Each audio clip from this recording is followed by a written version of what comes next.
ਤਾਂ ਇਸ ਚੀਜ਼ ਨੂੰ ਕਿਵੇਂ ਦੇਖਦੇ ਹੋ ਜੀ? ਆਖਰ ਜਿਹੜਾ ਦੀਵਾਲੀ ਦਾ ਸੰਬੰਧ ਹੈ ਭਾਰਤ ਦੇ ਲੋਕਾਂ ਦੇ ਨਾਲ, ਇਹ ਸੰਬੰਧ ਜੁੜਿਆ ਕਿਵੇਂ ਹੈ ਜੀ? ਜੋ ਕਿ ਸਮੇਂ 'ਚ ਇਹਦਾ ਵਪਾਰੀਕਰਨ ਹੋਣ ਦੇ ਨਾਲ ਜਿੱਥੇ ਖਰੀਦੋ ਫਰੋਖਤ ਵਧੀ, ਉੱਥੇ ਨਾਲ ਹੋਰ ਕੁਝ ਚੀਜ਼ਾਂ ਇਹਦੇ 'ਚ ਐਡ ਆਨ ਹੋ ਗਈਆਂ ਵੀ ਜਿਹੜੀਆਂ ਕਿ ਇਹਦੇ ਅਨੁਕੂਲ ਨਹੀਂ ਸੀ। ਵੈਸੇ ਤੇ ਟੋਟਲ ਜਿਹੜਾ ਦੀਵਾਲੀ ਤੇ ਜਿਹੜੇ ਵਪਾਰੀ ਲੋਕ ਸਨ ਇਹ ਜੋੜ ਘਟਾਓ ਕਰਦੇ ਸਨ ਵੀ ਕੀ ਫਾਇਦਾ ਹੋਇਆ, ਕੀ ਨੁਕਸਾਨ ਹੋਇਆ। ਦੁਕਾਨ ਦੇ ਵਿੱਚ ਜਿਹੜਾ ਪਹਿਲਾ ਸਟਾਕ ਪਿਆ ਉਹਨੂੰ ਘੱਟ ਦਾਮ ਤੇ ਅੱਗੇ ਤੋਰਨਾ, ਪਿੱਛੋਂ ਹੋਰ ਸਟਾਕ ਮੰਗਾਉਣਾ। ਸੋ ਇਸ ਤਰੀਕੇ ਨਾਲ ਜਿਹੜਾ ਸੀ ਇੱਕ ਸਰਕਲ ਜਿਹਾ ਬਣਿਆ ਹੋਇਆ ਸੀ ਵੀ ਇਹਨੂੰ ਫਿਰ ਤਿਉਹਾਰ ਦੇ ਰੂਪ ਵਿੱਚ ਇਹਨੂੰ ਦੀਵਾਲੀ ਦਾ ਨਾਮ ਦਿੱਤਾ ਗਿਆ। ਗਵਾਲੀਅਰ ਦੇ ਕਿਲ੍ਹੇ ਦੇ ਵਿੱਚੋਂ ਜਿਹੜੇ 52 ਰਾਜੇ ਸੀ ਉਸ ਵੇਲੇ ਉਹ ਰਿਹਾ ਕਰਵਾਏ ਗਏ, ਇਸ ਚੀਜ਼ ਨੂੰ ਕਿਵੇਂ ਦੇਖਦੇ ਹੋ ਜੀ? ਪਹਿਲੀ ਗੱਲ, ਜਿਹੜੇ ਗਵਾਲੀਅਰ ਦਾ ਕਿਲ੍ਹਾ ਸੀ ਇਹ ਸ਼ਾਹੀ ਕੈਦ ਸੀ ਔਰ ਇੱਥੇ ਨਾਲ ਉਸ ਸਮੇਂ ਬਾਦਸ਼ਾਹ ਦੀ ਰਿਹਾਇਸ਼ ਵੀ ਹੁੰਦੀ ਸੀ। ਉੱਥੇ ਕੇਵਲ ਜਿਹੜੇ ਪ੍ਰਮੁੱਖ ਸ਼ਖਸੀਅਤਾਂ ਹੁੰਦੀਆਂ ਸੀ ਜਾਂ ਰਾਜੇ ਹੁੰਦੇ ਸੀ ਉਹਨਾਂ ਨੂੰ ਹੀ ਕੈਦ ਕੀਤਾ ਜਾਂਦਾ ਸੀ। ਸ਼ਾਹੀ ਕੈਦ ਕਿਹਾ ਜਾਂਦਾ ਹੈ ਉਹਨੂੰ। ਉਹਦੇ ਵਿੱਚ 101 ਰਾਜੇ ਜਿਹੜੇ ਸੀ ਉਹ ਕੈਦ ਕੀਤੇ ਹੋਏ ਸੀ ਜਦੋਂ ਗੁਰੂ ਹਰਗੋਬਿੰਦ ਸਾਹਿਬ ਨੂੰ ਉੱਥੇ ਭੇਜਿਆ ਗਿਆ। ਇਹ ਵੀ ਅਜੇ ਤੱਕ ਦੁਨੀਆ ਦੇ ਤਖਤੇ ਤੇ ਬਹੁਤ ਵੱਡੀ ਗੱਲ ਹੈ। ਕੇਵਲ ਤੇ ਕੇਵਲ ਗੁਰੂ ਹਰਗੋਬਿੰਦ ਸਾਹਿਬ ਹੀ ਹੈ ਜਿਨ੍ਹਾਂ ਨੇ ਜੇਲ੍ਹ ਵਿੱਚੋਂ ਆਪਣੇ ਨਾਲ 101 ਰਾਜੇ ਰਿਹਾ ਕਰਾਏ। 52 ਨਹੀਂ ਸੀ ਗਿਣਤੀ ਉਹਨਾਂ ਦੀ। 52 ਨਹੀਂ, ਉਹਨਾਂ ਦੀ ਵੱਧ ਸੀ ਕਿਉਂਕਿ 49 ਤੇ ਉਹਨਾਂ ਨੇ ਜਿਹੜਾ ਸੀ ਬਿਨਾਂ ਸ਼ਰਤ ਤੋਂ ਰਿਹਾ ਕਰਵਾਏ। ਉਹਨਾਂ ਤੇ ਜਿੱਦਾਂ 2-4 ਸਾਲ ਦੀਆਂ ਸਜ਼ਾਵਾਂ ਦੇ ਕੇਸ ਸਨ ਤੇ ਜਿਹੜੇ ਮੇਜਰ ਪਰਚੇ ਪਾ ਕੇ ਜਿਨ੍ਹਾਂ ਨੂੰ ਲੰਮੀਆਂ ਸਜ਼ਾਵਾਂ ਦਿੱਤੀਆਂ ਸਨ ਉਹ 52 ਸਨ। 49 ਬਿਨਾਂ ਸ਼ਰਤੋਂ ਰਿਹਾ ਕੀਤੇ ਤੇ 52 ਵਾਸਤੇ ਉਹਨਾਂ ਸ਼ਰਤ ਰੱਖ ਦਿੱਤੀ ਵੀ ਜਿੰਨੀਆਂ ਵੀ ਇਹਨਾਂ ਦੇ ਚੋਗੇ ਦੀਆਂ ਕਲੀਆਂ ਨੇ, ਚੋਲੇ ਦੀਆਂ ਕਲੀਆਂ ਨੇ, ਉਹਨੇ ਅਸੀਂ ਰਾਜੇ ਜਿਹੜੇ ਉਹ ਰਿਹਾ ਕਰਾਂਗੇ। ਕੀ ਲੱਗਦਾ ਕਿ ਇਸੇ ਦਿਨ ਹੀ ਗੁਰੂ ਸਾਹਿਬ ਰਿਹਾ ਹੋਏ ਸੀ? ਨਹੀਂ, ਗੁਰੂ ਸਾਹਿਬ ਰਿਹਾ ਹੋਣ ਤੋਂ ਬਾਅਦ ਵੇਖੋ ਇੱਥੋਂ ਭਾਈ ਕਲਿਆਣੀ ਦੀ ਧਰਮਸ਼ਾਲਾ ਦੇ ਵਿੱਚ ਰੁਕਦੇ ਆ, ਫਿਰ ਉਸ ਤੋਂ ਬਾਅਦ ਦੁਰਾਹੇ ਰੁਕਦੇ ਆ। ਦੁਰਾਹੇ ਤੋਂ ਬਾਅਦ ਉਹ ਗੋਇੰਦਵਾਲ ਸਾਹਿਬ ਦੀ ਧਰਤੀ ਤੇ ਜਾਂਦੇ। ਗੋਇੰਦਵਾਲ ਸਾਹਿਬ ਦੀ ਧਰਤੀ ਤੇ ਪਹੁੰਚਦਿਆਂ ਉਸ ਸਮੇਂ ਜਹਾਂਗੀਰ ਜਿਹੜਾ ਸੀ ਉਹ ਕਸ਼ਮੀਰ ਦੀ ਫੇਰੀ ਵਾਸਤੇ ਉਹਨੇ ਗੋਇੰਦਵਾਲ ਸਾਹਿਬ ਤੋਂ ਪੱਤਣ ਪਾਰ ਕੀਤਾ। ਲਗਭਗ ਇਹ ਜਨਵਰੀ 1620 ਦੀ ਘਟਨਾ ਹੈ। 28 ਦਸੰਬਰ ਜਿਹੜਾ ਹੈ ਉਹ ਲਗਭਗ ਪੋਹ ਦੇ ਮਹੀਨੇ ਵਿੱਚ ਗੁਰੂ ਪਾਤਸ਼ਾਹ ਜੀ ਅੰਮ੍ਰਿਤਸਰ ਦੀ ਧਰਤੀ ਤੇ ਆਏ ਆ। ਉਹਨਾਂ ਸਮਿਆਂ ਵਿੱਚ ਹਨੇਰੀਆਂ ਰਾਤਾਂ ਹੁੰਦੀਆਂ ਸਨ ਔਰ ਗੁਰੂ ਪਾਤਸ਼ਾਹ ਜੀ ਕਹਿੰਦੇ ਆ ਕਿ ਉਸ ਸਮੇਂ ਆਏ ਜਦੋਂ ਸੂਰਜ ਢਲ ਰਿਹਾ ਸੀ ਤੇ ਲੋਕਾਂ ਨੇ ਉਹਨਾਂ ਦੀ ਆਮਦ ਵਿੱਚ ਦੀਵੇ ਜਗਾ ਕੇ ਸਵਾਗਤ ਕੀਤਾ। ਇਹ ਮੁੱਢਲੇ ਰੂਪ 'ਚ ਪਹਿਲਾਂ ਗੁਰੂ ਪਾਤਸ਼ਾਹ ਦੀ ਆਮਦ ਦੇ ਵਿੱਚ ਦੀਵੇ ਜਗਾਏ ਜਾਂਦੇ ਸੀ, ਨਾ ਕਿ ਦੀਵਾਲੀ ਦੀ ਆਮਦ ਵਿੱਚ। ਇਸੇ ਤਰ੍ਹਾਂ ਜਿਹੜੀ ਦੀਵਾਲੀ ਹੈ ਉਹਦੇ ਵਿੱਚ ਗੁਰੂ ਸਾਹਿਬ ਦਾ ਕੋਈ ਆਮਦ ਦਾ ਜ਼ਿਕਰ ਨਹੀਂ ਆਉਂਦਾ। ਇਹ ਸਿਰਫ ਜਦੋਂ ਸਿੱਖ ਇਕੱਠੇ ਹੋ ਕੇ ਗੁਰਮਤਾ ਕਰਿਆ ਕਰਦੇ ਸੀ ਤਾਂ ਇੱਕ ਤਿਉਹਾਰ ਚੁਣ ਲਿਆ ਕਰਦੇ ਸੀ। ਦੀਵਾਲੀ ਉਹ ਗੁਰਮਤੇ ਵਜੋਂ ਵਰਤਦੇ ਸੀ ਤਾਂ ਕਿ ਸਿੱਖ ਇਕੱਠੇ ਹੋਣਗੇ। ਔਰ ਇਸ ਸਮੇਂ ਤਕਰੀਬਨ ਸਾਰੇ ਜਿਵੇਂ ਖੇਤੀਬਾੜੀ ਵਾਲੇ ਸੱਜਣ ਸੀ, ਜਿਵੇਂ ਝੋਨੇ ਦੀ ਕਟਾਈ ਕਰਕੇ ਫਰੀ ਹੋ ਜਾਂਦੇ ਸੀ ਤੇ ਉਹ ਜਿੰਨਾ ਵੀ ਦਸਵੰਧ ਗੁਰੂ ਘਰ ਲਈ ਹੁੰਦਾ ਸੀ ਉਹ ਲੈ ਕੇ ਪੁੱਜਿਆ ਕਰਦੇ ਸੀ। ਆਮ ਕਰਕੇ ਜਦੋਂ ਦੀਵਾਲੀ ਦਾ ਦਿਨ ਆਉਂਦਾ ਹੈ ਤਾਂ ਬਹੁਤ ਸਾਰਾ ਖਰਚ ਹੁੰਦਾ ਹੈ, ਕਰੋੜਾਂ ਰੁਪਏ ਦਾ ਜਿਹੜਾ ਪਟਾਕੇ ਫੂਕੇ ਜਾਂਦੇ ਨੇ, ਦੀਵੇ ਜਗਾਏ ਜਾਂਦੇ ਨੇ। ਕੀ ਲੱਗਦਾ ਕਿ ਇਹ ਜਿਹੜੀਆਂ ਚੀਜ਼ਾਂ ਆ ਇਹ ਵਾਤਾਵਰਨ ਨੂੰ ਲੈ ਕੇ ਕਿਵੇਂ ਦਾ ਸੰਕੇਤ ਦੇ ਰਹੀਆਂ ਨੇ? ਕੀ ਲੱਗਦਾ ਕਿ ਇਹਨਾਂ ਚੀਜ਼ਾਂ ਨੂੰ ਮਨਾਉਣਾ ਵਾਜਬ ਮੰਨਦੇ ਹੋ ਤੁਸੀਂ? ਤੁਸੀਂ ਵੇਖੋ ਨਾ ਵੀ ਵਾਤਾਵਰਨ ਤੇ ਇਦਾਂ ਦਾ ਹੋ ਗਿਆ ਵੀ ਹੁਣ ਪਾਉਣ ਨੂੰ ਫਿਲਟਰ ਕਰਨ ਵਾਲੇ ਫਿਲਟਰ ਬਾਜ਼ਾਰਾਂ ਵਿੱਚ ਆ ਗਏ ਆ।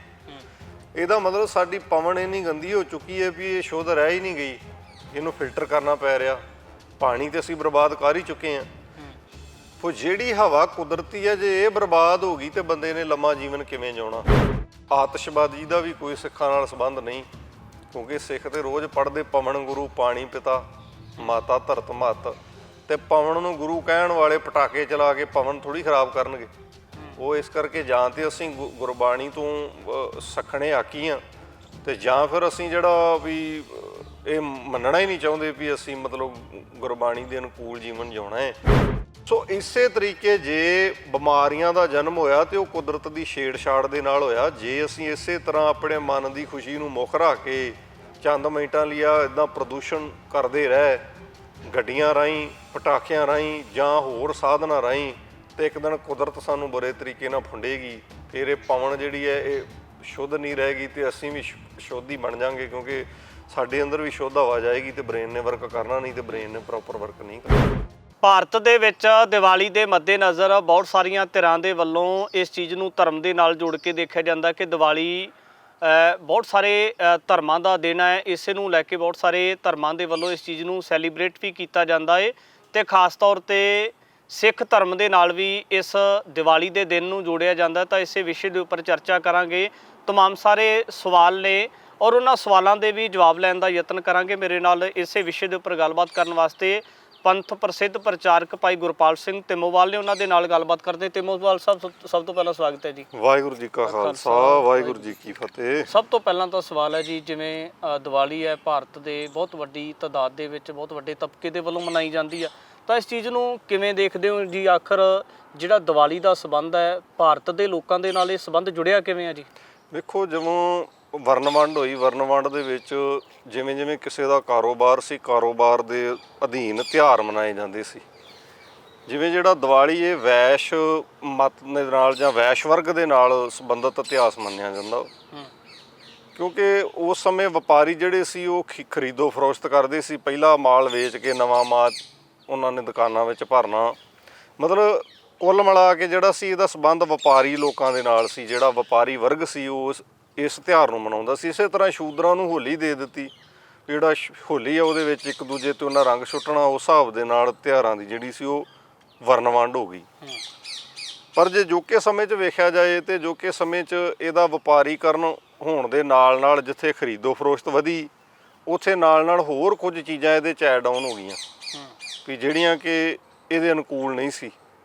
ਵੈਸੇ ਤੇ ਟੋਟਲ ਜਿਹੜਾ ਦੀਵਾਲੀ ਤੇ ਜਿਹੜੇ ਵਪਾਰੀ ਲੋਕ ਸਨ ਇਹ ਜੋੜ ਘਟਾਓ ਕਰਦੇ ਸਨ ਵੀ ਕੀ ਫਾਇਦਾ ਹੋਇਆ, ਕੀ ਨੁਕਸਾਨ ਹੋਇਆ। ਦੁਕਾਨ ਦੇ ਵਿੱਚ ਜਿਹੜਾ ਪਹਿਲਾ ਸਟਾਕ ਪਿਆ ਉਹਨੂੰ ਘੱਟ ਦਾਮ ਤੇ ਅੱਗੇ ਤੋਰਨਾ, ਪਿੱਛੋਂ ਹੋਰ ਸਟਾਕ ਮੰਗਾਉਣਾ।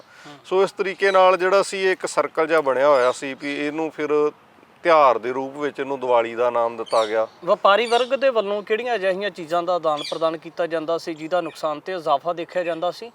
ਵੇਖੋ, ਇਹਦੇ ਵਿੱਚ ਕੱਪੜਾ ਹੋ ਗਿਆ। ਹੁਣ ਤੇ ਚਲੋ ਜਿਵੇਂ ਇਲੈਕਟ੍ਰੋਨਿਕ ਚੀਜ਼ਾਂ ਆ ਗਈਆਂ, ਪੁਰਾਤਨ ਸਮੇਂ ਵਿੱਚ ਇਲੈਕਟ੍ਰੋਨਿਕ ਚੀਜ਼ਾਂ ਨਹੀਂ ਸਨ। ਇਸੇ ਤਰ੍ਹਾਂ ਜਿਵੇਂ ਹੋਰ ਘਰ ਦੇ ਵਿੱਚ ਅਨਾਜ ਪਾਣੀ ਜਿਹੜਾ ਵਰਤਿਆ ਜਾਣ ਵਾਲਾ, ਕੁਛ ਹੋਰ ਵਸਤੂਆਂ ਜਿਹੜੀਆਂ ਉਹ ਇਹਦੇ ਵਿੱਚ ਐਡ ਆਨ ਸਨ। ਹੁਣ ਮਤਲਬ ਕੁੱਲ ਮਿਲਾ ਕੇ ਜਿਹੜਾ ਬਿਲਕੁਲ ਹੀ ਬਾਜ਼ਾਰ 'ਤੇ ਸਾਰਾ ਡਿਪੈਂਡ ਹੋ ਗਿਆ। ਜਿਵੇਂ ਮੰਨ ਲਓ ਇਲੈਕਟ੍ਰੋਨਿਕ ਚੀਜ਼ਾਂ ਆ ਗਈਆਂ, ਇਲੈਕਟ੍ਰੋਨਿਕ ਹੁਣ ਆਨ ਪ੍ਰਦਾਨ ਕੀਤੀਆਂ ਜਾਂਦੀਆਂ, ਕੱਪੜਾ ਕੀਤਾ ਜਾਂਦਾ। ਇਹਦੇ ਨਾਲ ਨਾਲ ਜਿਹੜਾ ਹੋਰ ਜਿੰਨੀ ਵੀ ਵੈਰਾਈਟੀ, ਮਠਿਆਈ ਵੀ ਕਹਿ ਲਓ ਅੱਜ ਦੇ ਸਮੇਂ 'ਚ, ਤੇ ਮਠਿਆਈ ਵੀ ਜਿੰਨੀ ਦੀਵਾਲੀ ਤੇ ਵਿਕਦੀ, ਮੈਨੂੰ ਨਹੀਂ ਲੱਗਦਾ ਕਿ ਹੋਰ ਤਿਉਹਾਰ ਤੇ ਉਨੀ ਦੀਵਾਲੀ ਵਿਕਦੀ, ਸਮਾਨ ਵਿਕਦਾ। ਬਿਲਕੁਲ। ਔਰ ਸਭ ਤੋਂ ਵੱਧ ਜ਼ਹਿਰ ਵੀ ਜੇ ਵੇਚਣਾ ਤੇ ਉਹ ਵੀ ਦੀਵਾਲੀ ਤੇ ਵਿਕ ਜਾਂਦਾ ਅੱਜ। ਇਹੋ ਜਿਹਾ ਮਾਹੌਲ ਬਣਿਆ ਹੋਇਆ, ਕਿਉਂਕਿ ਜਿੰਨੀ ਮਠਿਆਈ ਆ ਉਹ ਦੁੱਧ ਤੋਂ ਬਣਦੀ ਹੈ ਤੇ ਦੁੱਧ ਉਤਪਾਦ ਸਾਡਾ ਬਹੁਤ ਘੱਟ ਹੈ ਤੇ ਦੁੱਧ ਦੀ ਵਰਤੋਂ ਜ਼ਿਆਦਾ ਹੈ, ਤੇ ਫਿਰ ਦੁੱਧ ਆਉਣਾ ਕਿੱਥੋਂ? ਫਿਰ ਇਸੇ ਤਰੀਕੇ ਨਾਲ ਦੁੱਧ ਦੀ ਵੀ ਜਿਹੜਾ ਉਹ ਕੈਮੀਕਲਾਂ ਨਾਲ ਤਿਆਰ ਕੀਤਾ ਜਾਂਦਾ ਤੇ ਉਹਦੀਆਂ ਮਠਿਆਈਆਂ ਤਿਆਰ ਕਰਕੇ ਲੋਕਾਂ ਨੂੰ ਆਨ ਪ੍ਰਦਾਨ ਕੀਤੀਆਂ ਜਾਂਦੀਆਂ। ਹੁਣ ਜੇ ਮੈਂ ਦੀਵਾਲੀ ਤੇ ਕਿਹਾ ਲਿਜਾ ਰਿਹਾ ਤੇ ਮੈਂ ਵੀ ਜ਼ਹਿਰ ਲੈ ਕੇ ਜਾ ਰਿਹਾ, ਤੇ ਜੇ ਅਗਲਾ ਮੇਰੇ ਘਰ ਆ ਰਿਹਾ ਉਹ ਵੀ ਜ਼ਹਿਰ ਲੈ ਕੇ ਆ ਰਿਹਾ, ਤੇ ਦੀਵਾਲੀ ਤੇ ਕੁੱਲ ਮਿਲਾ ਕੇ ਜ਼ਹਿਰ ਦਾ ਤਿਉਹਾਰ ਬਣ ਗਿਆ। ਤਾਂ ਦੀਵਾਲੀ ਦਾ ਜਿਹੜਾ ਦਿਨ ਹੈ, ਇਸ ਦਿਨ ਨੂੰ ਹਿੰਦੂ ਭਾਈਚਾਰੇ ਦੇ ਵੱਲੋਂ ਸ੍ਰੀ ਰਾਮਚੰਦਰ ਦੇ ਨਾਲ ਜੋੜਿਆ ਜਾਂਦਾ ਕਿ ਉਹ 14 ਸਾਲ ਦਾ ਬਨਵਾਸ ਕੱਟ ਕੇ ਵਾਪਸ ਅਯੁੱਧਿਆ ਆਏ ਸੀ। ਤਾਂ ਜਦੋਂ ਸਿੱਖ ਧਰਮ ਦੀ ਗੱਲ ਕਰਦੇ ਹਾਂ, ਆਮ ਕਰਕੇ ਕਿਤਾਬਾਂ ਦੇ ਵਿੱਚ ਵੀ ਪੜ੍ਹਨ ਨੂੰ ਮਿਲਦਾ ਹੈ ਕਿ ਇਸ ਦਿਨ ਸਿੱਖਾਂ ਦੇ 6ਵੇਂ ਗੁਰੂ, ਗੁਰੂ ਹਰਗੋਬਿੰਦ ਸਾਹਿਬ ਗਵਾਲੀਅਰ ਦੇ ਕਿਲੇ ਤੋਂ ਜਿਹੜਾ ਸੀ ਰਿਹਾ ਹੋ ਕੇ ਆਏ ਸੀ। ਕੀ ਲੱਗਦਾ ਕਿ ਇਸੇ ਦਿਨ ਹੀ ਗੁਰੂ ਸਾਹਿਬ ਰਿਹਾ ਹੋਏ ਸੀ? ਨਹੀਂ, ਗੁਰੂ ਸਾਹਿਬ ਰਿਹਾ ਹੋਣ ਤੋਂ ਬਾਅਦ ਵੇਖੋ ਇੱਥੋਂ ਭਾਈ ਕਲਿਆਣੀ ਦੀ ਧਰਮਸ਼ਾਲਾ ਦੇ ਵਿੱਚ ਰੁਕਦੇ ਆ, ਫਿਰ ਉਸ ਤੋਂ ਬਾਅਦ ਦੁਰਾਹੇ ਰੁਕਦੇ ਆ। ਦੁਰਾਹੇ ਤੋਂ ਬਾਅਦ ਉਹ ਗੋਇੰਦਵਾਲ ਸਾਹਿਬ ਦੀ ਧਰਤੀ ਤੇ ਜਾਂਦੇ। ਗੋਇੰਦਵਾਲ ਸਾਹਿਬ ਦੀ ਧਰਤੀ ਤੇ ਪਹੁੰਚਦਿਆਂ ਉਸ ਸਮੇਂ ਜਹਾਂਗੀਰ ਜਿਹੜਾ ਸੀ ਉਹ ਕਸ਼ਮੀਰ ਦੀ ਫੇਰੀ ਵਾਸਤੇ ਉਹਨੇ ਗੋਇੰਦਵਾਲ ਸਾਹਿਬ ਤੋਂ ਪੱਤਣ ਪਾਰ ਕੀਤਾ। ਲਗਭਗ ਜਨਵਰੀ 1620 ਦੀ ਘਟਨਾ ਹੈ। ਉਸ ਸਮੇਂ ਜਹਾਂਗੀਰ ਗੁਰੂ ਸਾਹਿਬ ਜੀ ਨੂੰ ਇਹ ਵੀ ਨਿਉਤਾ ਦਿੰਦਾ ਵੀ ਆਪਾਂ ਕਸ਼ਮੀਰ ਦੀ ਧਰਤੀ ਵੱਲ ਨੂੰ ਰਵਾਨਾ ਹੋਣਾ। ਫਿਰ ਉਹ ਕਲਾਨੌਰ ਜਾ ਕੇ ਕੁਝ ਸਮਾਂ ਬਿਤਾਉਂਦਾ ਤੇ ਗੁਰੂ ਹਰਗੋਬਿੰਦ ਸਾਹਿਬ ਕਲਾਨੌਰ ਵੀ ਉਹਦੇ ਨਾਲ ਉੱਥੇ ਜਾਂਦੇ। ਫਿਰ ਕਲਾਨੌਰ ਰਹਿਣ ਤੋਂ ਬਾਅਦ ਗੁਰੂ ਪਾਤਸ਼ਾਹ ਜੀ ਅੱਗੇ ਕਸ਼ਮੀਰ ਦੀ ਧਰਤੀ ਤੇ ਵੀ ਜਹਾਂਗੀਰ ਦੇ ਨਾਲ ਜਾਂਦੇ। ਫਿਰ ਕਸ਼ਮੀਰ ਦੀ ਧਰਤੀ ਤੋਂ ਵਾਪਸ ਹੁੰਦੇ ਹੋਏ ਉਹ 28 ਦਸੰਬਰ 1620 ਨੂੰ ਅੰਮ੍ਰਿਤਸਰ ਦੀ ਧਰਤੀ ਤੇ ਆਉਂਦੇ। ਰਿਹਾ ਹੋਣ ਤੋਂ ਬਾਅਦ ਸਿੱਧਾ ਉਹ ਅੰਮ੍ਰਿਤਸਰ ਨਹੀਂ ਆਉਂਦੇ। ਉਸ ਤੋਂ ਪਹਿਲਾਂ ਇਹ ਆਪਣੇ ਤਾਇਆ ਜੀ ਪ੍ਰਿਥੀ ਚੰਦ ਦੀ ਜਿਹੜਾ ਅੰਤਮ ਰਸਮ ਵੀ ਪੂਰੀ ਕਰਦੇ, ਕਿਉਂਕਿ ਉਹਨਾਂ ਦੀ ਮੌਤ ਹੋ ਚੁੱਕੀ ਸੀ। ਉਸ ਸਮੇਂ ਉਹਨਾਂ ਦਾ ਸੰਸਕਾਰ ਕਰਨ ਤੋਂ ਬਾਅਦ ਇਹ ਅੰਮ੍ਰਿਤਸਰ ਦੀ ਧਰਤੀ ਤੇ ਆਉਂਦੇ।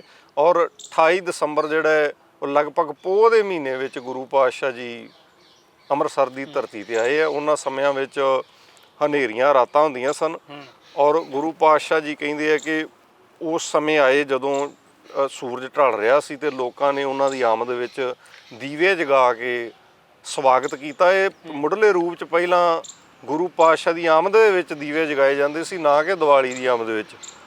ਪਰ ਉਸ ਤੋਂ ਬਾਅਦ ਜਦੋਂ ਗੁਰਦੁਆਰੇ ਸਾਹਿਬਾਨਾਂ ਤੇ ਉਦਾਸੀਆਂ ਦਾ, ਮਹੰਤਾਂ ਦਾ ਕਬਜ਼ਾ ਹੋਇਆ, ਇਹਨਾਂ ਨੇ ਵੇਖਿਆ ਵੀ ਇੱਕ ਪਾਸੇ ਜਿੱਦਾਂ ਰਾਮਚੰਦਰ ਦਾ ਤੇ ਤਿਉਹਾਰ ਮਨਾਇਆ ਹੀ ਜਾਂਦਾ ਤੇ ਉਹਨਾਂ ਸਮਿਆਂ 'ਚ ਸਿੱਖਾਂ ਨੂੰ ਵੀ ਨਾਲ ਜੋੜ ਕੇ ਤੇ ਇਕੱਠਾ ਹੀ ਮਨਾਇਆ ਜਾਏ।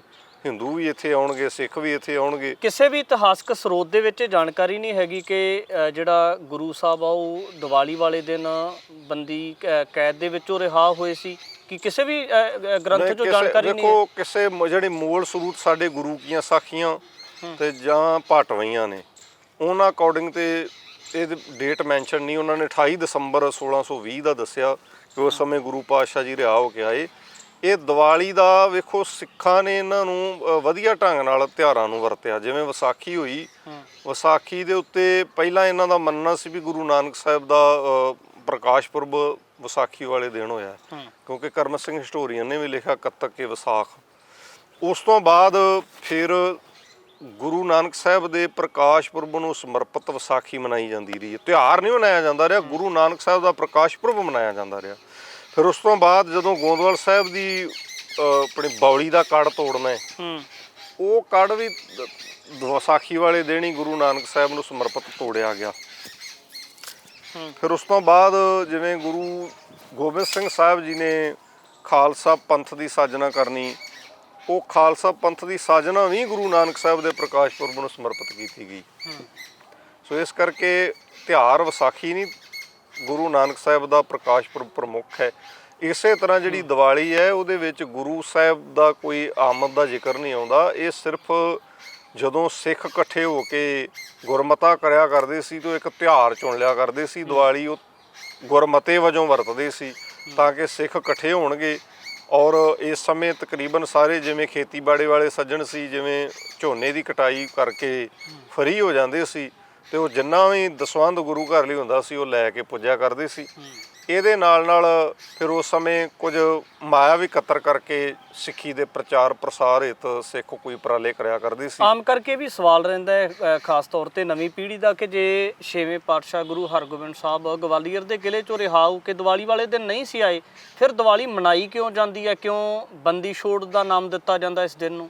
ਕਿਉਂਕਿ ਉਹ ਸਮੇਂ ਤੁਹਾਨੂੰ ਦੱਸਿਆ ਵੀ ਨਿਰਮਲ ਤੇ ਉਦਾਸੀ ਮੌਜੂਦ ਸਨ। ਉਹਨਾਂ ਨੇ ਚੁੱਕ ਕੇ ਸਿੱਖਾਂ ਨੂੰ ਪੂਰਾ ਉਹਨਾਂ ਨੇ ਯਤਨ ਕੀਤਾ ਵੀ ਕਿਸੇ ਨਾ ਕਿਸੇ ਤਰੀਕੇ ਨਾਲ ਇਹਨਾਂ ਨੂੰ ਹੋਰਾਂ ਮਤਾਂ ਨਾਲ ਜੋੜਿਆ ਜਾਵੇ। ਸੋ ਅਨ ਮਤ ਦੇ ਤਿਉਹਾਰ ਵੀ ਉਹਨਾਂ ਗੁਰਦੁਆਰਿਆਂ 'ਚ ਮਨਾਉਣੇ ਸ਼ੁਰੂ ਕਰ ਦਿੱਤੇ ਸੀ। ਇਸੇ ਤਰ੍ਹਾਂ ਜਿਵੇਂ ਰਾਮਚੰਦਰ ਦਾ ਆਪਣਾ ਤਿਉਹਾਰ ਸੀ ਤੇ ਉਹ ਲਿਆ ਕੇ ਉਹਨਾਂ ਨੇ ਗੁਰਦੁਆਰੇ ਵਿੱਚ ਮਨਾਉਣਾ ਚਾਲੂ ਕਰ ਦਿੱਤਾ। ਫਿਰ ਇਹਦੇ ਨਾਲ ਉਹਨਾਂ ਨੇ ਜਿਹੜਾ ਸੀ ਉਹ ਜਿੰਨੀਆਂ ਪਿਰਤਾਂ ਪੰਥ ਦੇ ਵਿਰੁੱਧ ਆ ਉਹ ਕਰਨੀਆਂ ਸ਼ੁਰੂ ਕਰ ਦਿੱਤੀਆਂ।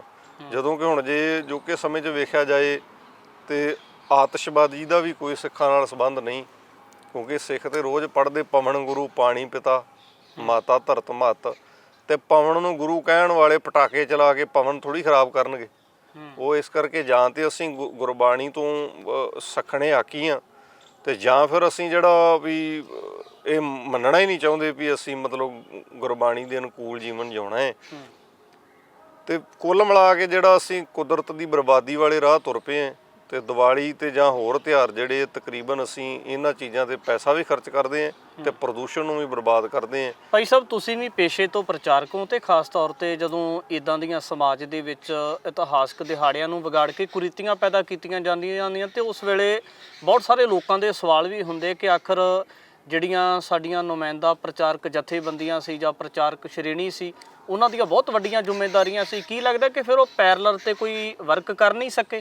ਵੇਖੋ, ਪ੍ਰਚਾਰਕ ਤੇ ਆਪਣੇ ਤੌਰ ਤੇ ਉਪਰਾਲਾ ਕਰਦੇ ਆ, ਪਰ ਉਹਨਾਂ ਪ੍ਰਚਾਰਕਾਂ ਨੂੰ ਵੀ ਤੇ ਪਲੇਟਫਾਰਮ ਚਾਹੀਦੇ ਆ ਨਾ। ਹੁਣ ਪਲੇਟਫਾਰਮਾਂ ਤੇ ਕਬਜ਼ਾ ਹੋਇਆ ਗੁਰਦੁਆਰੇ ਪ੍ਰਬੰਧਕ ਕਮੇਟੀਆਂ ਦਾ, ਉਹ ਆਪਣੇ ਹਿਸਾਬ ਦੇ ਨਾਲ ਨਿਰਧਾਰਤ ਕਰ ਲੈਂਦੇ ਆ ਵੀ ਇੱਕ ਪ੍ਰੋਗਰਾਮ ਕਰਾਉਣਾ ਸਾਲ ਦੇ ਵਿੱਚ, ਕਿਸੇ ਤਿਉਹਾਰ ਤੇ ਕਿਸੇ ਦਿਹਾੜੇ ਤੇ ਕਰਾ ਲਿਆ। ਫਿਰ ਉਹਦੇ ਵਿੱਚ ਉਹਨਾਂ ਨੇ 2-4 ਘੰਟੇ ਦਾ ਦੀਵਾਨ ਰੱਖਣਾ, ਉਹਦੇ ਵਿੱਚ ਨਾਮੀ ਪ੍ਰਚਾਰਕ ਸੱਦ ਲੈਣੇ ਆ, ਵਿੱਚੋਂ ਲੱਖ ਭੇਟਾਲੇ ਵੀ ਹੈਗੇ ਆ। ਤੋ ਜਿੰਨਾ ਵੀ ਸਾਰਾ ਦਸਵੰਧ ਇਕੱਠਾ ਕਰਕੇ ਉਹਨਾਂ ਨੇ ਵੱਡੀਆਂ ਸਾਮੀਆਂ ਤੇ ਖਰਚਣਾ ਹੁੰਦਾ। ਤੇ ਉਹਦੇ ਨਾਲ ਕੋਈ ਆਊਟਪੁੱਟ ਨਹੀਂ ਨਿਕਲਦੀ। ਜਦੋਂ ਕਿ ਚਾਹੀਦਾ ਤੇ ਇਹ ਸੀ ਵੀ ਉਹ ਆਪਣੇ ਗੁਰਦੁਆਰੇ ਨੂੰ ਇੱਕ ਪ੍ਰਚਾਰਕ ਦਾ ਹੈੱਡਕੁਆਟਰ ਬਣਾਉਂਦੇ, ਮੰਗ ਭੇਜਦੇ ਵੀ ਇੱਥੇ ਸ਼੍ਰੋਮਣੀ ਕਮੇਟੀ ਵੱਲੋਂ ਇੱਕ ਪ੍ਰਚਾਰਕ ਸਾਡੇ ਕੋਲ ਆਵੇ ਤੇ ਇੰਨੇ ਦਿਨ ਅਸੀਂ ਰਿਹਾਇਸ਼ ਦਾ ਪ੍ਰਬੰਧ ਕਰਾਂਗੇ, ਖਾਣੇ ਦਾ ਪ੍ਰਬੰਧ ਕਰਾਂਗੇ। ਚਲੋ ਜੇ ਉਹਦਾ ਆਉਣ ਜਾਣ ਦਾ ਕੋਈ ਰਹਿਣ ਦਾ ਜਿਹੜਾ ਭੱਤਾ ਖਰਚਾ, ਪਹਿਲੀ ਗੱਲ ਸ਼੍ਰੋਮਣੀ ਕਮੇਟੀ ਤਨਖਾਹਾਂ ਵੀ ਦਿੰਦੀ ਹੈ, ਪਰ ਇਹ ਆ ਵੀ ਜੇ ਬਾਈ ਦਾ ਵੇ ਅਸੀਂ ਚਾਹੁੰਦੇ ਆ ਵੀ ਸਹੀ ਮਾਇਨੇ 'ਚ ਗੁਰਮਤ ਦਾ ਪ੍ਰਚਾਰ ਪ੍ਰਸਾਰ ਕਰਨਾ ਤੇ ਫਿਰ ਉਹਦੇ ਲਈ ਸਾਨੂੰ ਬਜਟ ਵੀ ਬਣਾਉਣਾ ਪਏਗਾ। ਗੁਰਦੁਆਰੇ ਬਣਾ ਲਏ ਠੀਕ ਆ, ਪਰ ਉਸ ਗੁਰਦੁਆਰੇ ਵਿੱਚ ਜਿਹੜੇ ਪ੍ਰਬੰਧ ਕੀਤੇ ਜਾਣੇ ਉਹਨਾਂ ਦਾ ਬਜਟ ਵੀ ਸਾਨੂੰ ਨਾਲ ਨਾਲ ਬਣਾਉਣ ਦੀ ਲੋੜ ਆ। ਵੀ ਉਹਨੂੰ ਪ੍ਰਚਾਰਕ ਨੂੰ ਕਿਹਾ ਜਾਵੇ ਵੀ ਇੱਥੇ ਤੂੰ 15-20 ਦਿਨ ਰਹਿ ਕੇ ਇੱਥੇ ਸਿੱਖੀ ਦਾ ਪ੍ਰਚਾਰ ਲਾਗੇ ਇਲਾਕੇ ਵਿੱਚ ਕਰਨਾ। ਕਮ ਸੇ ਕਮ ਇੱਕ ਪਿੰਡ ਵਿੱਚ ਜਿਵੇਂ ਪੱਤੀਆਂ ਦੇ ਪੱਤੀ ਉਹਨਾਂ ਨੂੰ ਨਿਯੋਤਾ ਭੇਜਿਆ ਜਾਏ ਵੀ ਇੱਥੇ ਅਸੀਂ ਗੁਰਮਤ ਦਾ ਕੈਂਪ ਲਾ ਰਹੇ ਹਾਂ, ਇਹਦੇ ਵਿੱਚ ਇਤਿਹਾਸ ਦੀ ਜਾਣਕਾਰੀ ਦਿੱਤੀ ਜਾਏਗੀ, ਗੁਰਬਾਣੀ ਦੀ ਸੰਥਿਆ ਕਰਾਈ ਜਾਏਗੀ, ਵਿਆਕਰਨ ਦਾ ਗਿਆਨ ਦਿੱਤਾ ਜਾਏਗਾ। ਸੋ ਇਹੋ ਜਿਹੀਆਂ ਚੀਜ਼ਾਂ ਪ੍ਰਚਾਰਕਾਂ ਦੇ ਕਾਰਨਯੋਗ ਹੈ ਤੇ ਉਹ ਕਰਦੇ ਵੀ ਹੈ ਜਿੱਥੇ ਜਿੱਥੇ ਉਹਨਾਂ ਨੂੰ ਸਪੇਸ ਮਿਲਦੀ ਹੈ। ਹੁਣ ਕਈ ਵਾਰੀ ਬਹੁਤੇ ਪ੍ਰਚਾਰਕ ਪ੍ਰਬੰਧਕਾਂ ਨਾਲ ਰਾਬਤਾ ਕਰਦੇ, ਪ੍ਰਬੰਧਕ ਕਹਿ ਦਿੰਦੇ ਵੀ ਨਹੀਂ ਜੀ ਸਾਡੇ ਪਹਿਲੇ ਪ੍ਰੋਗਰਾਮ ਬੁੱਕ ਆ, ਜਾਂ ਅਸੀਂ ਬਾਹਰੋਂ ਜਥੇ ਬੁਲਾਏ ਹੋਏ ਆ, ਜਾਂ ਅਸੀਂ ਨਾਮੀ ਜਥਾ ਚਾਹੁੰਦੇ ਆ। ਫਿਰ ਉਹ ਜਿਹੜਾ ਨਾਮੀ ਜਥਾ ਆ ਉਹਨੇ ਤੇ 1 ਘੰਟਾ ਲਾ ਪਾਉਣਾ, ਉਹਦੇ 20 ਦਿਨ ਰਹਿ ਕੇ ਸਿੱਖੀ ਦਾ ਪ੍ਰਚਾਰ ਉਸ ਪਿੰਡ 'ਚ ਕਰ ਨਹੀਂ ਸਕਦਾ। ਉਹਨੇ ਤੇ ਪ੍ਰੋਗਰਾਮ ਕਰਕੇ ਤੇ ਆਪਣਾ ਸੇਵਾ ਜੋ ਬਣਦੀ ਲੈ ਕੇ ਉੱਥੋਂ ਚਲੇ ਹੀ ਜਾਣਾ। ਪਰ ਅਸੀਂ ਨਿੰਦਦੇ ਨਹੀਂ, ਚਲੋ ਸਿੱਖੀ ਦਾ ਪ੍ਰਚਾਰ ਤੇ ਸਮਾਗਮ ਹੋਣੇ ਚਾਹੀਦੇ ਆ, ਪਰ ਇਹਨਾਂ ਦੇ ਨਾਲ ਨਾਲ ਇਹੋ ਜਿਹੇ ਉਪਰਾਲੇ ਵੀ ਹੋਣੇ ਚਾਹੀਦੇ ਜਿੱਦਾਂ ਗੁਰੀਲਾ ਯੁੱਧ ਪ੍ਰਣਾਲੀ ਹੈ ਨਾ, ਉੱਦਾਂ ਹੀ ਇਹ ਗੁਰੀਲਾ ਜਿਹੜਾ ਬਣਾ ਕੇ ਆਪਾਂ ਨੂੰ ਸਿੱਖੀ ਦਾ ਪ੍ਰਚਾਰ ਕਰਨ ਦੀ ਵੀ ਲੋੜ ਹੈ ਗੁਰੀਲਾ ਪ੍ਰਣਾਲੀ ਨਾਲ। ਵੀ ਜੇ ਮੰਨ ਲਓ ਲੋਕ ਇਕੱਠੇ ਹੋ ਕੇ ਕਿਸੇ ਧਾਰਮਿਕ ਸਥਾਨ ਤੇ ਨਹੀਂ ਆ ਸਕਦੇ ਤੇ ਧਾਰਮਿਕ ਬੰਦੇ ਤੇ ਉਹਨਾਂ ਦੇ ਘਰਾਂ 'ਚ ਜਾ ਹੀ ਸਕਦੇ ਆ ਨਾ। ਆਮ ਕਰਕੇ ਜਦੋਂ ਦੀਵਾਲੀ ਦਾ ਦਿਨ ਆਉਂਦਾ ਹੈ ਤਾਂ ਬਹੁਤ ਸਾਰਾ ਖਰਚ ਹੁੰਦਾ ਹੈ, ਕਰੋੜਾਂ ਰੁਪਏ ਦਾ ਜਿਹੜਾ ਪਟਾਕੇ ਫੂਕੇ ਜਾਂਦੇ ਨੇ, ਦੀਵੇ ਜਗਾਏ ਜਾਂਦੇ ਨੇ। ਕੀ ਲੱਗਦਾ ਕਿ ਇਹ ਜਿਹੜੀਆਂ ਚੀਜ਼ਾਂ ਆ ਇਹ ਵਾਤਾਵਰਨ ਨੂੰ ਲੈ ਕੇ ਕਿਵੇਂ ਦਾ ਸੰਕੇਤ ਦੇ ਰਹੀਆਂ ਨੇ? ਕੀ ਲੱਗਦਾ ਕਿ ਇਹਨਾਂ ਚੀਜ਼ਾਂ ਨੂੰ ਮਨਾਉਣਾ ਵਾਜਬ ਮੰਨਦੇ ਹੋ ਤੁਸੀਂ? ਤੁਸੀਂ ਵੇਖੋ ਨਾ ਵੀ ਵਾਤਾਵਰਨ ਤੇ ਇਦਾਂ ਦਾ ਹੋ ਗਿਆ ਵੀ ਹੁਣ ਪਾਉਣ ਨੂੰ ਫਿਲਟਰ ਕਰਨ ਵਾਲੇ ਫਿਲਟਰ ਬਾਜ਼ਾਰਾਂ ਵਿੱਚ ਆ ਗਏ ਆ। ਇਹਦਾ ਮਤਲਬ ਸਾਡੀ ਪਵਨ ਇੰਨੀ ਗੰਦੀ ਹੋ ਚੁੱਕੀ ਹੈ ਵੀ ਇਹ ਸ਼ੁੱਧ ਰਹਿ ਹੀ ਨਹੀਂ ਗਈ, ਇਹਨੂੰ ਫਿਲਟਰ ਕਰਨਾ ਪੈ ਰਿਹਾ। ਪਾਣੀ ਤੇ ਅਸੀਂ ਬਰਬਾਦ ਕਰ ਹੀ ਚੁੱਕੇ ਹਾਂ। ਉਹ ਜਿਹੜੀ ਹਵਾ ਕੁਦਰਤੀ ਹੈ, ਜੇ ਇਹ ਬਰਬਾਦ ਹੋ ਗਈ ਤੇ ਬੰਦੇ ਨੇ ਲੰਮਾ ਜੀਵਨ ਕਿਵੇਂ ਜਿਉਣਾ?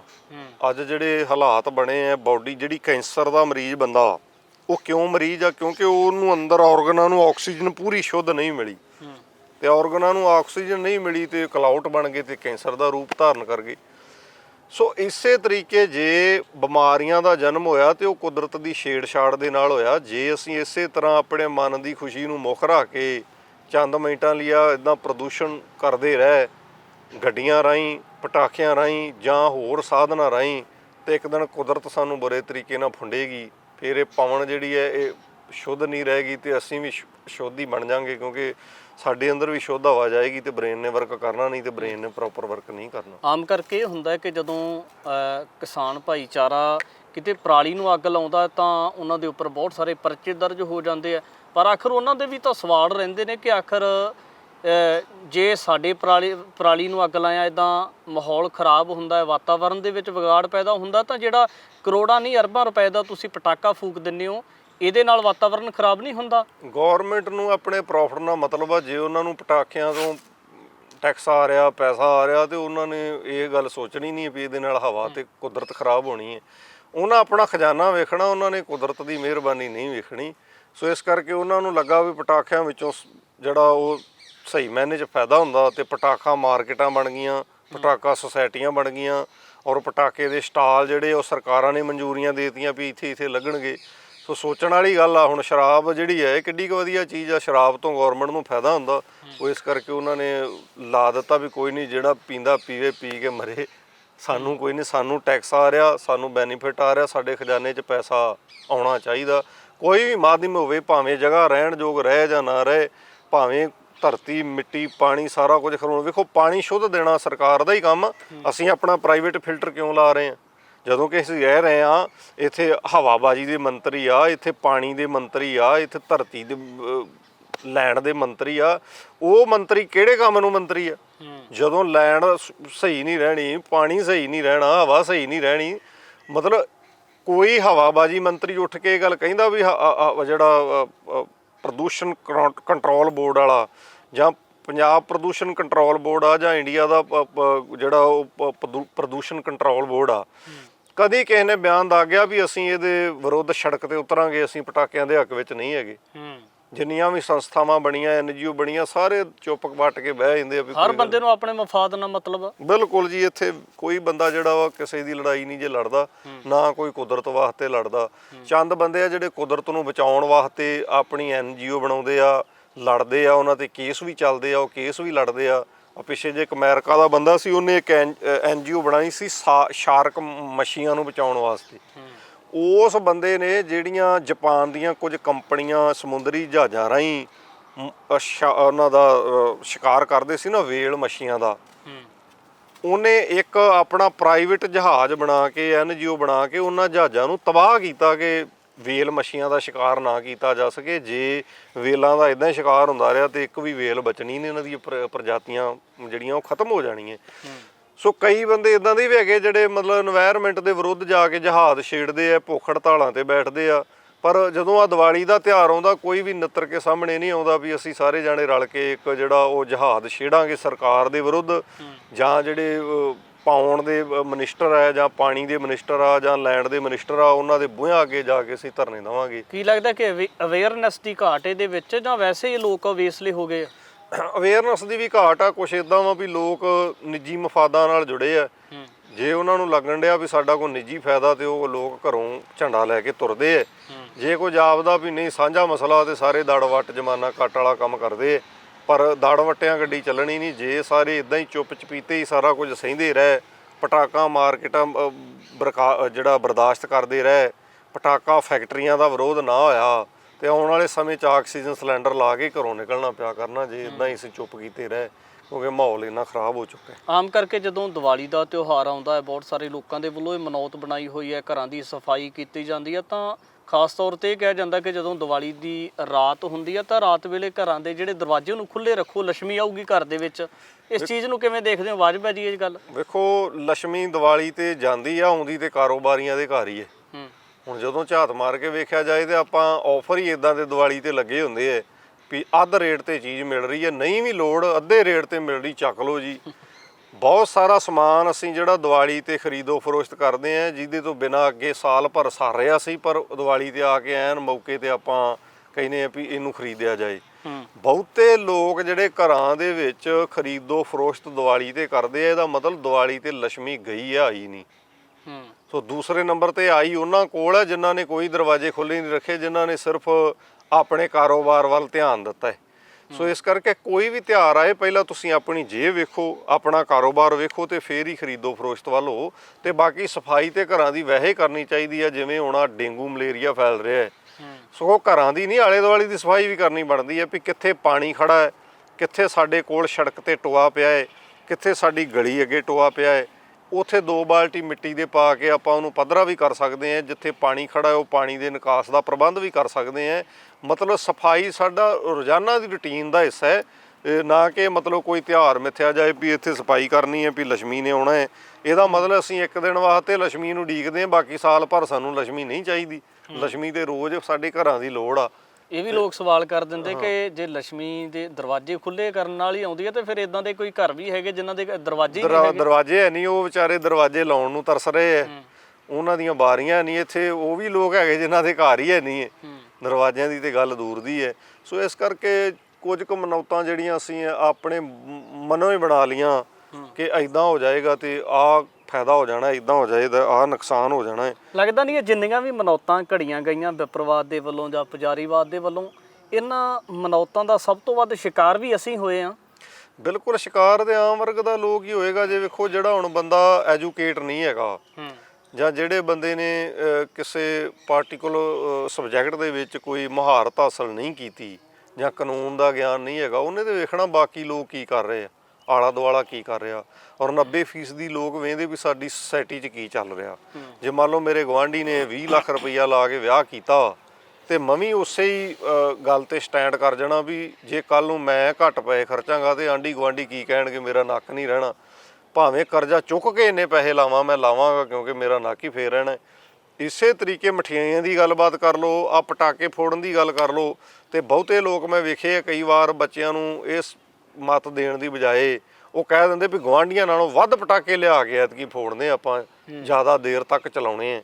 ਜਦੋਂ ਕਿ ਇਹ ਸਾਰੇ ਸਮਝਾਉਂਦੇ ਵੀ ਨਾ ਤੂੰ ਚਲਾ ਨਹੀਂ ਚਲਾਵਾਂਗੇ, ਸੁਸਾਇਟੀ ਬਹਿ ਕੇ ਮੀਟਿੰਗ ਕਰ ਸਕਦੀ ਹੈ ਵੀ ਦੀਵਾਲੀ ਦੇ ਉੱਤੇ ਆਪਾਂ ਦਰਖਤ ਲਾਵਾਂਗੇ ਜਾਂ ਦੀਵਾਲੀ ਦੇ ਤਿਉਹਾਰ ਦੇ ਉੱਤੇ ਇਸ ਤਰੀਕੇ ਨਾਲ ਬੈਠ ਕੇ ਆਪਾਂ ਭਾਈਚਾਰਕ ਗੱਲਾਂ ਬਾਤਾਂ ਕਰਾਂਗੇ, ਜਾਂ ਦੀਵਾਲੀ ਤੇ ਬੈਠ ਕੇ ਅਸੀਂ ਗੁਰੂ ਘਰ ਦੇ ਵਿੱਚ ਹਾਜ਼ਰੀ ਲਵਾਵਾਂਗੇ। ਇਹੋ ਜਿਹੀਆਂ ਗੱਲਾਂ ਬਾਤਾਂ ਵੀ ਸ਼ਾਮਲ ਕੀਤੀਆਂ ਜਾ ਸਕਦੀਆਂ, ਪਰ ਉਹ ਸਾਰੀਆਂ ਗੱਲਾਂ ਮਾਈਨਸ ਕਰਕੇ ਅਸੀਂ ਕੇਵਲ ਬੱਚਿਆਂ ਨੂੰ ਤੇ ਸਾਰਿਆਂ ਨੂੰ ਇਹੋ ਹੀ ਪ੍ਰੇਰਨਾ ਦਿੰਦੇ ਵੀ ਵੱਧ ਤੋਂ ਵੱਧ ਜਿਹੜਾ ਉਹ ਪ੍ਰਦੂਸ਼ਣ ਕਰੋ, ਸ਼ੋਰ ਪ੍ਰਦੂਸ਼ਣ ਤੇ ਨਾਲ ਜਿਹੜਾ এনवायरमेंटल ਪ੍ਰਦੂਸ਼ਣ।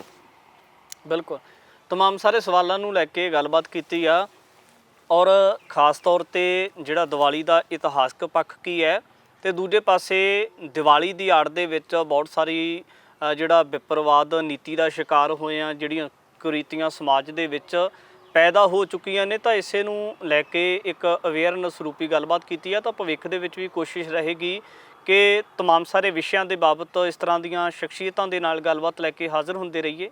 ਧੰਨਵਾਦ।